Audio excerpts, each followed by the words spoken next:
الحمدللہ رب العالمین والصلاة والسلام علی سید الانبیاء والمرسلین اما بعد اعوذ باللہ من الشیطان الرجیم بسم اللہ الرحمن الرحیم یا ایہا الذین آمنوا اتقوا اللہ حق تقاتہ ولا تموتن الا وانتم مسلمون صدق اللہ العظیم اللہم صلی علی محمد وعلی آل محمد وبارک وسلم رب اشرح لی صدری ویسر لی امری واحلل عقدۃ من لسانی یفقہوا قولی واجعل لی وزیرا من اہلی آمین یا رب العالمین۔ ناظرین کرام السلام علیکم ورحمۃ اللہ وبرکاتہ۔ اللہ تعالیٰ قرآن میں فرماتے ہیں سورہ آل عمران کی آیت نمبر 102 میں یا ایھا الذین آمنوا اتقوا اللہ، اے ایمان والو اللہ سے ڈرو، حق تقاتہ، جیسا کہ اللہ سے ڈرنے کا حق ہے، ولا تموتن الا وانتم مسلمون، اور تمہیں موت آئے تو اسلام کی حالت پر آئے، ہر وقت تم اللہ کے مسلم یعنی اس کے فرما بردار رہو۔ اللہ ہمیں پوری زندگی میں اپنا مسلم یعنی فرما بردار بننے کی توفیق عطا فرمائے، اور تمام گناہوں سے اللہ تعالی ہم سب کو بچنے کی توفیق عطا فرمائے۔ کبیرہ گناہوں کے بیان کا سلسلہ جاری ہے، اور آج کے نشست میں بھی 4 بڑے گناہوں کا ذکر کرنا مقصود ہے تاکہ معلوم ہو کن باتوں سے ہمیں بچنا ہے، تاکہ ہم اللہ کی لعنت، اللہ کے عذاب، اللہ کی پکڑ سے اپنے آپ کو بچا سکیں۔ جن 4 گناہوں پر آج گفتگو کرنی ہے، آئیے پہلے اس کو لسٹ ڈاؤن کر لیتے ہیں۔ پہلا گناہ ہے دوسروں کے عیوب کو ٹٹولنے کی کوشش کرنا، دوسروں میں کیا برائیاں ہیں وہ تلاش کرنا اور ان کے پیچھے لگ کر تلاش کرنا، تجسس کرنا، ٹوہ میں لگنا، یہ کبیرہ گناہ ہے، اس کی بڑی سخت سزا ہے، آگے ذکر کروں گا انشاءاللہ تعالی۔ دوسرا گناہ جو کہ کبیرہ گناہ ہے وہ یہ ہے کہ انسان بڑے نیک اعمال کرتا ہے، لوگوں کے سامنے ہوتا ہے، بڑے اچھے انداز سے دین پر عمل کرتا ہوا دکھائی دیتا ہے، مگر تنہائی میں اللہ کے احکامات کو پامال کرتا ہے۔ سخت بات ہے نا، تنہائی میں اللہ کی حدود کو پامال کرتا ہے، اللہ کی حرمتوں کو حلال کر لیتا ہے، تنہائی میں حرام کو حلال کر لیتا ہے، یہ بھی بڑے گناہوں میں شامل ہے۔ تیسرا بڑا گناہ جس پر آج ہم بات کریں گے وہ یہ ہے کہ اللہ تعالیٰ کی مقرر کردہ حدود کو نافذ نہ کرنا، یا اللہ کی حدود کو نافذ کرنے میں ڈبل سٹینڈرڈز رکھ لینا، یا اللہ کی حدود کے نفاذ میں کوتاہی کرنا۔ حدود کو نافذ نہ کرنا، ڈبل سٹینڈرڈز، کسی کے لیے نفاذ ہوگا کسی کے لیے نہیں ہوگا، یا اللہ کی حدود کی نفاذ میں کوتاہی کرنا، یہ بھی کبیرہ گناہ ہے۔ اور آخری بات جس پر ہم بات کریں گے وہ یہ ہے کہ شراب تو حرام ہے ہی ہے، لیکن آج ہم بات کریں گے ایک حدیث کی روشنی میں ہر نشہ آور شے وہ حرام ہے۔ صرف شراب ہی نہیں، ہر وہ شے جو نشہ پیدا کر دے وہ حرام ہے۔ اور ایک اور حدیث بھی سمجھیں گے کہ بعض لوگ کہتے ہیں وہ تھوڑی سی اگر استعمال کر لے تو کوئی حرج ہے، نہیں، تھوڑی سی استعمال کرنے میں بھی حرج ہے، اور ہر نشہ آور شے وہ حرام ہے، چاہے تھوڑی مقدار ہو یا زیادہ مقدار ہو۔ بات کریں گے چند احادیث کی روشنی میں۔ یہ 4 گناہ ہیں جن کا آج کے نشست میں بیان کرنا مقصود ہے۔ آئیے سب سے پہلے گناہ کے بیان کا سلسلہ شروع کرتے ہیں۔ پہلا گناہ ہے دوسروں کے عیوب کو ٹٹولنا، تلاش کرنا، پیچھے لگ کر نکالنا کہ اس کے اندر کیا عیب ہے اور اس کے اندر کیا کوتاہی ہے، اور پھر اس کا مقصد کیا ہوتا ہے؟ بدنام کرنا دوسروں کو، پھر غیبت شروع ہو جاتی ہے۔ آئیے ایک حدیث کا مطالعہ کریں۔ اللہ کے رسول صلی اللہ علیہ وسلم نے ارشاد فرمایا، ابن ماجہ میں یہ حدیث ہے کہ جو کسی کے عیوب کے پیچھے پڑ جائے اللہ تعالیٰ اسے اس کے گھر میں رسوا کر دے گا۔ جو کسی کے عیوب کے پیچھے پڑ جائے، عیب کی جمع عیوب، جو کسی کے عیوب کے پیچھے پڑ جائے اللہ تعالیٰ اسے اس کے گھر میں رسوا کر دے گا۔ یہ ابن ماجہ میں روایت ہے۔ اور ابو داؤد شریف میں روایت اس طرح ہے کہ لوگوں ایک دوسرے کی ٹوہ میں نہ لگو، تجسس نہ کرو۔ قرآن میں بھی منع کیا گیا، سورہ حجرات کی آیت نمبر 12 میں ہے وَلَا تَجَسَّسُوا، ایک دوسرے کے تجسس میں نہ پڑو، ایک دوسرے کی ٹوہ میں نہ لگو۔ ابو داؤد شریف کی روایت میں ذکر آ رہا ہے، آپ صلی اللہ علیہ وسلم نے فرمایا تم دوسروں کے عیوب کو تلاش کرنے میں مت لگو، تم دوسروں کے تجسس میں نہ پڑو، تم دوسروں کی ٹوہ میں نہ لگو۔ اگر تم دوسروں کی ٹوہ میں لگو گے، ان کے عیوب کو تلاش کرنے میں لگو گے تو اللہ تعالیٰ تمہارے پیچھے لگ جائے گا۔ استغفر اللہ، اللہ تعالیٰ تمہارے پیچھے لگ جائے گا، اور اللہ تعالیٰ جس کے پیچھے لگ جائے اللہ تعالیٰ اسے اس کے گھر میں رسوا کر کے چھوڑے گا۔ استغفر اللہ، اللہ تعالیٰ اسے اس کے گھر میں رسوا کر کے چھوڑے گا۔ آج ہمارے معاشرے میں یہ تو بڑی عام سی بات ہے، کسی کے سیل فون کو بس وہ چھوڑ تو جائے آئی فون کو، اور میں نے اٹھا کے اس کا ان باکس چیک کرنا ہے, اور نیٹ بھی اویلیبل ہے تو اس کی ای میلز بھی دیکھنی. کان لگا کر دیوار کے پیچھے دو لوگ بات کریں, کان لگا کر سننا شروع کر دیا. لینڈ لائن ہے, لینڈ لائن ٹیلی فون استعمال ہم کرتے ہیں, 2 نہیں 3 سیٹ لگے ہوئے ایک ہی نمبر کے اوپر, اٹھا کے 2 افراد کی بات کرنا سننا شروع کر دی. ٹٹول رہے اس کو کہ کیا ہے اس کے اندر, کسی کے کانفیڈینشیل ڈاکیومنٹس کو کھول کر دیکھ رہے ہیں, اس کے بعد اسٹیپل تو لگا دیں گے ہم, خطوط کھول کے دیکھے جا رہے ہیں, وغیرہ وغیرہ وغیرہ. یہ بہت ساری گھٹیا حرکتیں ہوتی ہیں. مقصد کیا ہوتا ہے, کسی کا عیب میرے ہاتھ آ جائے, کسی کی کوئی برائی میرے ہاتھ آ جائے, کسی کا کوئی گناہ میرے ہاتھ آ جائے, اور پھر غیبت کی جائے گی. وہ اپنی جگہ حرام ہے, ہم پہلے بات کر چکے ہیں. وہ غیبت کرنا اپنی جگہ حرام ہے, یہ ہم پہلے بات کر چکے ہیں. تو حدیث شریف میں آ رہا ہے کہ تم لوگوں کے عیوب کو ٹٹولنے میں لگو گے, لوگوں کے عیوب کو تلاش کرنے میں لگو گے, ان کے پیچھے لگو گے, اللہ تعالیٰ تمہارے پیچھے لگ جائے گا. اور اللہ تعالیٰ جس کے پیچھے لگ جائے, اللہ تعالیٰ اسے اس کے گھر میں رسوا کر کے چھوڑے گا. اللہ تعالیٰ اس سے ہم سب کی حفاظت فرمائے. ضمناً ایک بات ہے, جب میں اپنے عیوب پر نگاہ ڈالوں گا نا تو باقی لوگ مجھے بہت اچھے لگیں گے. جب میں اپنے اندر جھانکنا شروع کر دوں گا تو باقی لوگ مجھے بہت اچھے لگیں گے. آج ہوتا ہے کہ ہم دوسروں کو برا سمجھتے ہیں, اپنے آپ کو بہت اچھا سمجھتے ہیں. جس دن اپنے اندر جھانکیں گے, اپنی برائی سامنے آئے گی, باقی لوگ اچھے لگنا شروع ہو جائیں گے انشاءاللہ تعالی. اگلے گناہ کے بیان کی طرف چلتے ہیں. اس گناہ کا ذکر اس طرح کریں گے کہ آدمی جلوت میں, پبلک میں, لوگوں کے سامنے تو بڑا ٹھیک ٹھاک رہتا ہے دینی اعتبار سے, عبادات کا بھی اہتمام, گناہوں سے بچنے کا بھی اہتمام, لیکن تنہائی میں جا کر وہ بڑی غلطیاں کرتا ہے. تنہائی میں بیٹھ کر وہ حرام کو حلال کر لیتا ہے. تنہائی میں اللہ کی حرمتوں کو پامال کرتا ہے, جس کو ہم خلوت کہتے ہیں. تنہائی کے اندر اللہ کی حرمتیں پامال کرتا ہے, یہ بھی کبیرہ گناہوں میں شامل ہے. آئیے ایک حدیث کا مطالعہ کرتے ہیں. یہ ابن ماجہ میں روایت ہے. اللہ کے رسول صلی اللہ علیہ وسلم نے فرمایا, تفسیری حدیث اس کا حاصل ہے کہ تم میں سے کچھ ایسے لوگ بھی ہوں گے جو سفید پہاڑوں جیسے اعمال لے کر آئیں گے قیامت کے دن. بڑے صاف ستھرے اچھے اعمال ان کے پاس ہوں گے, بڑے صاف ستھرے اچھے نیک اعمال ان کے پاس ہوں گے. سفید پہاڑوں جیسے اعمال لے کر وہ اللہ کے سامنے آئیں گے, لیکن اللہ تعالیٰ ان کے ان اعمال کو بکھرے ہوئے غبار کی طرح کر دے گا. پھونک مار کر مٹی اڑا دی جاتی ہے نا, غبار اڑا دیا جاتا ہے نا, تو اللہ تعالیٰ ان کے اعمال کو بکھرے ہوئے غبار کی طرح اڑا دے گا. کون؟ یہ وہ تھے کہ جو راتوں کو بھی عبادت کرتے ہیں. اللہ کے نبی علیہ السلام فرما رہے ایسے ہیں کہ راتوں کو بھی عبادت کرتے ہیں, اور مخلوق خدا کے سامنے ہوتے تب بھی خیر کے اعمال کرتے ہیں, لیکن جب خلوت کا معاملہ آ جائے, تنہائی کا معاملہ آ جائے, اکیلے میں ہونے کا معاملہ آ جائے, تو اللہ تعالیٰ کی حرمتوں کو پامال کرتے ہیں. استغفر اللہ, اللہ تعالیٰ کی حرمتوں کو پامال کرتے ہیں. ظاہر کچھ ہے, باطن کچھ ہے. جلوت میں, پبلک میں کچھ ہے, خلوت میں, تنہائی میں کچھ ہے. اللہ تعالیٰ مجھے اور آپ کو اس سے محفوظ رکھے. غلطی ہو جائے, یہ تو ہم پہلے دن سے بات کریں, توبہ کرے آدمی. گناہ ہو جائے, توبہ کر لے, اللہ معاف فرما دیں گے. سچی توبہ کر لے, اللہ معاف فرما دیں گے. توبہ کا دروازہ کھلا ہوا ہے, لیکن مستقل یہ عمل, مستقل یہ ٹرینڈ بنا ہوا ہے, سیٹ ہو چکا ہے. پبلک کے سامنے بہت اچھا بننا ہے, بہت اچھا بننا ہے, نیک, پرہیزگار, متقی, سب کچھ.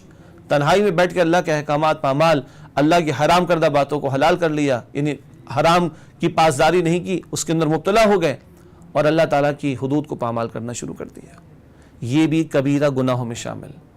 چاہے نیکی ہے خلوت, جلوت میں, پبلک میں, خلوت اگر ٹھیک نہیں ہے, وہاں حرمت اللہ کی پامال ہو رہی, تو فرمایا کہ بڑے اعمال, صاف ستھرے سفید اعمال لے کر بھی بندہ حاضر ہوگا, تو اللہ تعالیٰ بکھرے ہوئے غبار کی طرح اس کو اڑا دیں گے. اللہ تعالیٰ مجھے اور آپ کو اس برے انجام سے محفوظ فرمائے, اور اللہ مجھے اور آپ کو خلوت میں بھی اور جلوت میں بھی یکسانیت عطا فرما دے.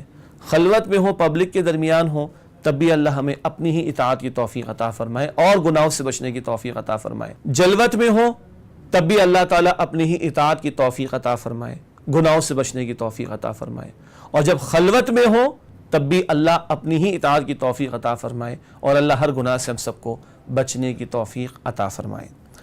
اس کے بعد تیسرا گناہ جس پر تھوڑی وضاحت آپ کے سامنے رکھنا مقصود ہے, اور آج ہمارے معاشرے میں اس پر بھی ہم دیکھتے ہیں کہ کوئی فکر لوگوں کو نہیں ہے, وہ ہے اللہ تعالیٰ کی حدود کے نفاذ میں کوتاہی, یا اللہ تعالیٰ کی حدود کے نفاذ میں جانا ہی نہیں ہے, اس کو نافذ ہی نہیں کرنا, یا اس میں کوئی ڈبل سٹینڈرڈز ہوں, کچھ کے لیے نفاذ ہوگا, کچھ کے لیے نفاذ نہیں ہوگا. اللہ کی حدود سے ایک مراد وہ سزائیں بھی جو اسلام نے عطا فرمائیں, اور قصاص کا قانون بھی عطا کیا گیا, قاتل کو قتل کیا جائے گا قصاص میں. پھر وہ حدود والی سزائیں چوری کے لیے، ڈاکے کے لیے، شراب نوشی کے لیے، زنا کے لیے، زنا کی تہمت لگانے کے لیے تفصیلات علماء کرام بیان فرماتے ہیں۔ الحمدللہ ان حدود کے نفاذ میں کوتاہی کرنا، سرے سے نافذ نہ کرنا یا اس میں کوئی ڈبل سٹینڈرڈز رکھنا، یہ بھی کبیرہ گناہوں میں شامل ہے۔ نبی اکرم صلی اللہ علیہ وسلم کا دور ہے اور مشہور روایت ہے بخاری شریف کی، اللہ کے رسول علیہ السلام کے سامنے ایک مقدمہ پیش ہوا۔ ایک قبیلے کی عورت، اتفاق سے اس کا نام فاطمہ تھا، اس عورت نے چوری کی اور جرم ثابت ہو گیا، اور سزا کے نفاذ کا وقت آیا کہ ہاتھ کاٹنے کی سزا قرآن نے بتائی ہے سورہ مائدہ میں۔ جرم ثابت ہو گیا تو ہاتھ کاٹنے کی سزا ہے چوری پر۔ تفصیلات اپنی جگہ پر ہیں، تفسیروں میں اس کا مطالعہ کیا جا سکتا ہے۔ اللہ کے نبی علیہ السلام کے سامنے سفارش آنا شروع ہو گئی۔ بڑے پیارے صحابی ہیں، بڑے آپ کی چہیتے صحابی اسامہ رضی اللہ تعالیٰ عنہ، وہ بھی سفارش کر بیٹھے لوگوں کے کہنے پر۔ اللہ کے نبی علیہ السلام کا چہرہ سرخ ہو گیا، غصے کا اظہار فرمایا آپ نے، اور آپ نے فرمایا کہ تم سے پچھلی قومیں اس لیے تباہ ہوئیں، تم سے پچھلی قومیں اس لیے تباہ ہوئیں کہ جب کوئی بڑا جرم کرتا تو اس کو چھوڑ دیتے تھے، اور جب کوئی چھوٹا جرم کرتا اس کو سزا دیتے تھے۔ یہ جس کا نام فاطمہ تھا، جس عورت کا، یہ ایک بڑے قبیلے کی عورت تھی، مالدار قبیلے کی عورت تھی، مالدار گھر کی عورت تھی، تو سفارش آنا شروع ہو گئی۔ ذرا کچھ خیال کر لیجئے، بڑا گھرانہ ہے، بڑا قبیلہ ہے، مالدار لوگ ہیں۔ تو اللہ کے نبی علیہ السلام نے فرمایا کہ تم سے پچھلی قومیں اس لیے ہلاک ہوئیں کہ جب بڑا جرم کرتا اس کو چھوڑ دیا کرتے تھے، اور چھوٹا جرم کرتا اس کو سزا دیا کرتے تھے۔ اللہ کی قسم، اللہ کی قسم، بالفرض اگر فاطمہ رضی اللہ تعالی عنہ بنت محمد صلی اللہ علیہ وسلم بھی چوری کرے، بالفرض اس کے بھی ہاتھ کاٹنے کا حکم دوں گا میں۔ اللہ کی حدود کے نفاذ میں کوئی لحاظ نہیں رکھا جائے گا، بڑا ہو یا چھوٹا، جس نے جرم کیا اس کا جرم ثابت ہو گیا، اس پر سزا کا نفاذ ہوگا۔ تو سفارش آئی بڑے ہونے کے ناطے، خاندان بڑا، قبیلہ بڑا، مالدار لوگ ہیں، معاف کر دیا جائے، قطعاً نہیں۔ اس سے تو قومیں تباہ ہوئیں۔ پچھلی قومیں کیوں تباہ ہوئیں؟ بڑے نے جرم کیا تو چھوڑ دیا، چھوٹے نے جرم کیا تو اس کو لٹکا دیا، اس کو سزا دے دی۔ آج ہمارے ملک میں کیا ہو رہا ہے؟ یہ تو برسوں تک پھانسیوں پر پابندی لگی رہی، اب جا کے معاملہ شروع ہوا، لیکن وہ بھی اف اینڈ بٹ کے ساتھ ہو رہا ہے، اور وہاں پر بھی سفارش آنا شروع ہو گئی، وہاں پر بھی ڈبل سٹینڈرڈز کا معاملہ آنا شروع ہو گئے۔ ہم کہتے ہیں جو مجرم ہے اس کو سزا دی جائے، اور کوٹری کے اندر کھڑا کر کے نہیں، کونے کھدرے میں۔ قرآن کا حکم ہے علی الاعلان سزاؤں کا نفاذ ہونا چاہیے۔ سورہ نور میں آتا ہے وَلْيَشْهَدْ عَذَابَهُمَا طَائِفَةٌ مِّنَ الْمُؤْمِنِينَ، ایمان والوں کا گروہ جب سزا کا نفاذ ہو تو اس کا مشاہدہ کرے، تاکہ لوگوں کو عبرت حاصل ہو، مجرمین کو بھی عبرت حاصل ہو، تاکہ لوگوں کی جان، مال، عزت، آبرو محفوظ رہ سکے۔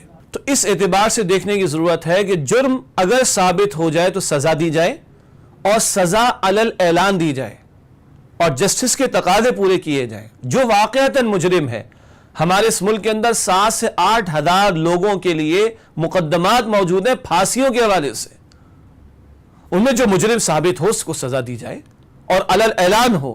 یہ نہیں کہ سیاسی جماعتوں کی وجہ سے، حکمرانوں کے پریشر کی وجہ سے، باہر والوں کے پریشر کی وجہ سے ان حدود اور سزاؤں کے نفاذ کے اندر رکاوٹ ڈالی جائے، تبھی تو قومیں تباہ ہوتی ہیں۔ اللہ کے رسول فرما رہے علیہ السلام۔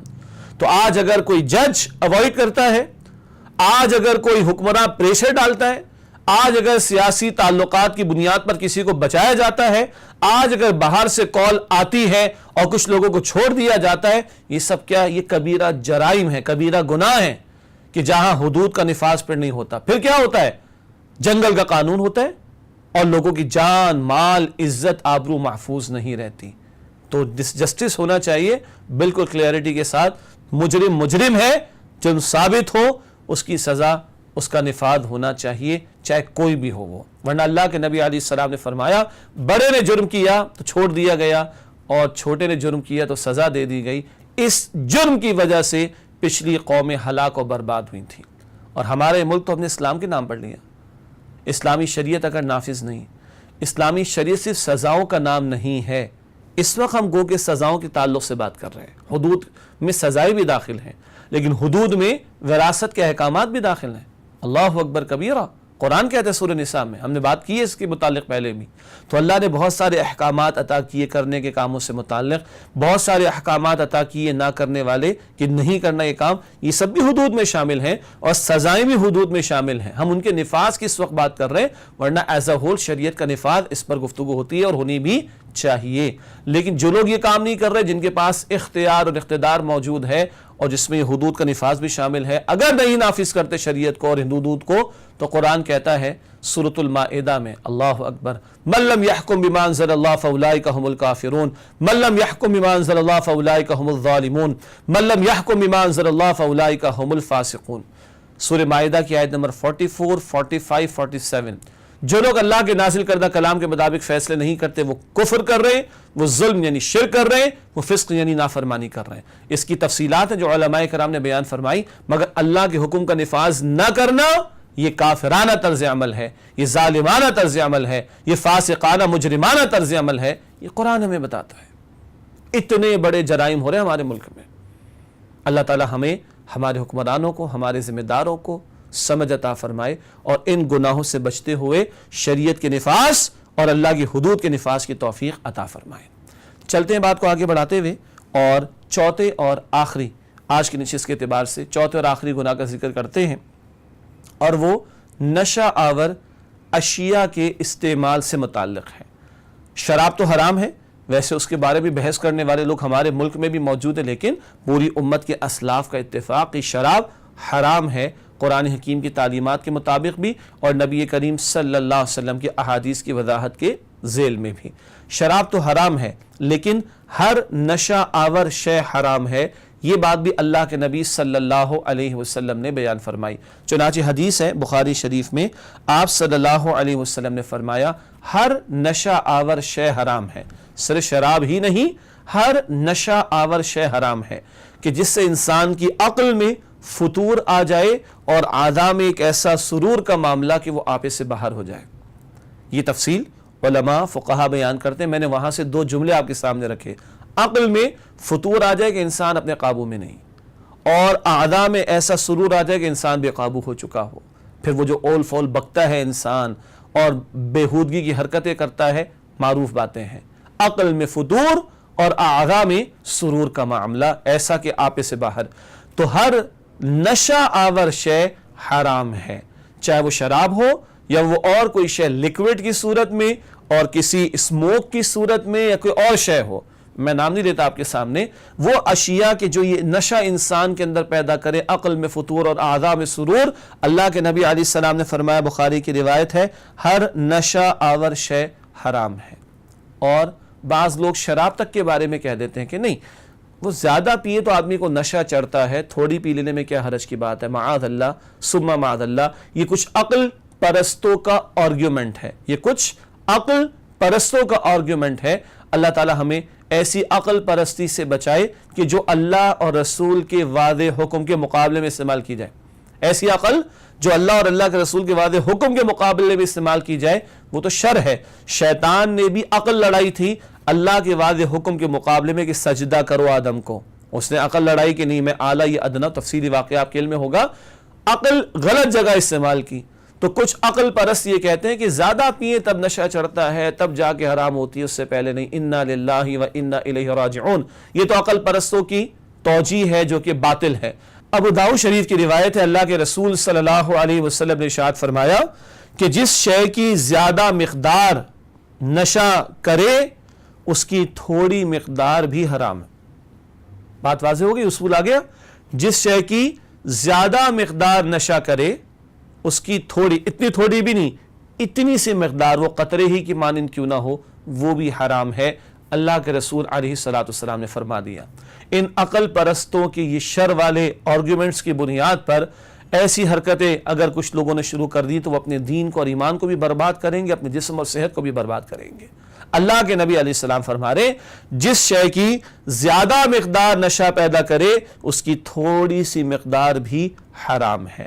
تو یہ چوتھا کبیرہ گناہ جس پر بات کی گئی کہ ہر نشہ آور شے حرام. اس سے انسان اپنی صحت کا نقصان کرتا ہے، مال کو ضائع کرتا ہے، عقل کو برباد کرتا ہے، آپ سے باہر ہو کر گناہ کرتا ہے، اللہ کے حقوق کو بھی پامال کرتا ہے، مخلوق کے حقوق کو بھی پامال کرتا ہے۔ اتنے سارے گناہ شراب یا دیگر نشہ آور اشیاء کے استعمال کے نتیجے میں وقوع پذیر ہو جاتے ہیں۔ تو ہر نشہ آور شے کا استعمال حرام ہے، اور جس شے کی زیادہ مقدار یا کوانٹٹی نشہ پیدا کرے اس کی تھوڑی سی مقدار بھی حرام ہے، اللہ کے رسول نے فرمایا ہے صلی اللہ علیہ وسلم۔ ناظرین کرام، یہ ہم نے 4 گناہوں کا آج کی نشست میں آپ کے سامنے ذکر کیا۔ پہلی بات، دوسروں کے عیوب کے پیچھے نہ پڑنا۔ اگر تم دوسروں کے عیوب کے پیچھے پڑو گے اللہ تعالیٰ تمہارے پیچھے پڑ جائے گا۔ استغفر اللہ۔ ہم لوگوں کے کتنے تلاش کریں گے، 2 4 8 10، اور اللہ کو ہمارے کتنے معلوم؟ اللہ کو سب معلوم۔ جس کے پیچھے اللہ پڑ جائے اللہ اسے اس کے گھر میں رسوا کر کے چھوڑے گا۔ اس گھٹیا حرکت سے بچنا چاہیے۔ اللہ تعالی ہم سب کی حفاظت فرمائے۔ دوسرا گناہ جس پر بات کی گئی کہ کچھ لوگوں کے اعمال ہوں گے سفید پہاڑوں کی طرح صاف شفاف، بڑے نیک اور اجلے اور اچھے اعمال، مگر جب وہ خلوت میں ہوتے تھے، تنہائی میں ہوتے تھے، تو اللہ کی حرمتوں کو پامال کرتے تھے۔ یہ بھی کبیرہ گناہ ہے۔ اور ذکر آیا کہ اللہ تعالیٰ ان کے ان اچھے اعمال کو بکھرے ہوئے غبار کی طرح پھیلا دے گا۔ ان کے ان اچھے صاف شفاف اعمال کی کوئی حیثیت نہیں ہوگی قیامت کے دن۔ اللہ تعالیٰ ہمارے ظاہر اور باطن کو پاک فرما دے۔ ہم جب جلوت میں لوگوں کے سامنے ہوں تب بھی اللہ کی بندگی کرنے والے ہوں، اور جب ہم خلوت میں تنہائی میں ہوں تب بھی اللہ ہی کی بندگی کرنے والے اور ہر گناہ سے بچنے والے ہوں۔ اللہ تعالیٰ ہمارے ظاہر و باطن دونوں کو پاک فرما دے۔ تیسرا گناہ جس پر ہم نے بات کی وہ یہ ہے کہ اللہ کی حدود کے نفاذ میں کوتاہی کرنا، یا نافذ نہ کرنا، یا سفارشیں کرنا، یا ڈبل سٹینڈرڈز رکھنا، یہ بھی بڑا جرم ہے، کبیرہ گناہ ہے۔ اور ہم نے ذکر کیا اس حدیث کا کہ تم سے پچھلی قومیں اس سے تباہ ہوئیں کہ جب کوئی بڑا جرم کرتا تو اس کو چھوڑ دیا کرتے تھے، اور چھوٹا جرم کرتا اس کو سزا دیا کرتے تھے۔ آج ہمارے معاشرے میں بے انصافی اور تباہی کی ایک بنیادی وجہ یہ ڈبل سٹینڈرڈز ہیں۔ غریب کو تو 100 روپے کے چالان کو بھی بھگتنا پڑتا ہے، اور اربوں خربوں کی رشوتیں لینے والے یا چوریاں کرنے والے، ڈاکے ڈالنے والے، 100 کو قتل کرنے والے، ان کو چھوڑ دیا جاتا ہے۔ انا للہ و انا الیہ راجعون۔ یہ قوموں کی تباہی کی علامت ہے جو اللہ کے نبی صلی اللہ تعالی علیہ وسلم نے بیان فرمائی ہے۔ اور آخری گناہ جس پر ہم نے بات کی وہ یہ کہ ہر نشہ آور شے حرام، عقل میں فطور آ جائے، اعضاء میں سرور آ جائے اور انسان آپے سے باہر ہو گیا، ہر نشہ آور شے حرام، اور جس شے کی زیادہ مقدار نشہ پیدا کرے اللہ کے رسول صلی اللہ علیہ وسلم نے فرمایا اس کی تھوڑی سی مقدار بھی حرام۔ صرف شراب ہی نہیں، ہر نشہ آور شے وہ حرام قرار دی گئی ہمارے دین میں، تاکہ لوگوں کی صحت اور جان بھی اور عقل بھی اور زبان بھی محفوظ رہے، اور بندے اللہ اور بندوں کے حقوق کو پامال کرنے سے اپنے آپ کو بچا سکیں۔ ناظرین کرام، ان گناہوں کا ذکر ہو رہا ہے، اور مقصود کیا ہے کہ ہمیں پتہ ہو کہ کن کاموں سے ہمیں بچنا ہے، اور اگر اللہ نہ کرے اللہ نہ کرے اللہ نہ کرے ہم میں سے کوئی ان حرکتوں میں مبتلا ہے تو اپنی اصلاح کی کوشش کرے۔ موت کسی وقت بھی آ سکتی ہے، آج مہلت ہے، پلٹ آئیں، سچی توبہ کر لیں، اللہ سے اپنے معاملے کو درست کر لیں، اللہ تعالیٰ معاف فرمانے پر قادر ہے۔ اللہ تعالیٰ ہمیں ہر گناہ سے، خواہ وہ صغیرہ ہو یا کبیرہ ہو، ہر گناہ سے اللہ تعالیٰ میری اور آپ کی ہم سب کی حفاظت فرمائے، اور اللہ تعالیٰ ہمیں اسلام کی ہی حالت پر زندہ رکھے، اور اللہ تعالیٰ ہمیں ایمان پر خاتمہ عطا فرمائے۔ جیسے سورہ آل عمران آیت نمبر 102 کے آخر میں آیا وَلَا تَمُوتُنَّ إِلَّا وَأَنْتُمْ مُسْلِمُونَ، اور تمہیں موت آئے تو اسلام کی حالت پر، اللہ تعالیٰ کی فرما برداری کی حالت پر آئے۔ اللہ ایسا ہی خاتمہ مجھے، آپ کو، ہم سب کو عطا فرمائے، آمین یا رب العالمین۔ وآخر دعوانا ان الحمد للہ رب العالمین، والسلام علیکم ورحمۃ اللہ وبرکاتہ۔